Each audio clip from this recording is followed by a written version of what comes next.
हवामान विभागाकडून आज मुंबईमध्ये पावसाचा इशारा देण्यात आलेला आहे। मुंबईमध्ये तुरळक पाऊस पडू शकतो असा अंदाज वर्तवण्यात आलाय। मुंबईमध्ये मागच्या 4 ते 5 दिवसांपासून ढगाळ वातावरण पाहायला मिळतंय आणि या ढगाळ वातावरणामुळे नागरिक हे उकाड्यानं हैराण झालेले आहेत। ठाणे, रायगड, पालघरमध्ये अवकाळी पावसाचा इशारा देण्यात आलाय।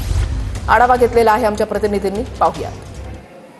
मुंबईत मागच्या 4 ते 5 दिवसांपासून ढगाळ वातावरण आहे आणि या ढगाळ वातावरणामुळे कुठेतरी उकाड्याने नागरिक हैराण झालेले आहेत। आज देखील तीच परिस्थिती असून आज मुंबईच्या हवामान विभागाने कुठेतरी पावसाचा इशारा दिलेला आहे। आपल्याला माहितच आहे की मागच्या 2 ते 4 दिवसांपासून राज्यामध्ये ठिकठिकाणी अवकाळी पावसाने झोडपलेला आहे। यामुळे शेतकऱ्यांचं प्रचंड नुकसान होत असून आता पावसाचा इशारा मुंबईमध्येही देण्यात आलेला आहे। जवळपास 3 ते 4 दिवसांपासून ढगाळ वातावरण आहे। या ढगाळ वातावरणामुळे कुठेतरी मुंबईकरांना उकाड्याला सामोरे जावं लागतं। अरबी समुद्रात असलेल्या आर्द्रतायुक्त वारे सध्या जमिनीवर येत असून यामुळे ढगाळ वातावरण मुंबईमध्ये आहे। मागच्या 4-5 दिवसांपासून ही स्थिती असून पुढील 2-4 दिवस हवामान विभागाने ही स्थिती वर्तवली आहे। कॅमेरा पर्सन रोशनसह मी ऋतिक गणक, वारा TV9 मराठी।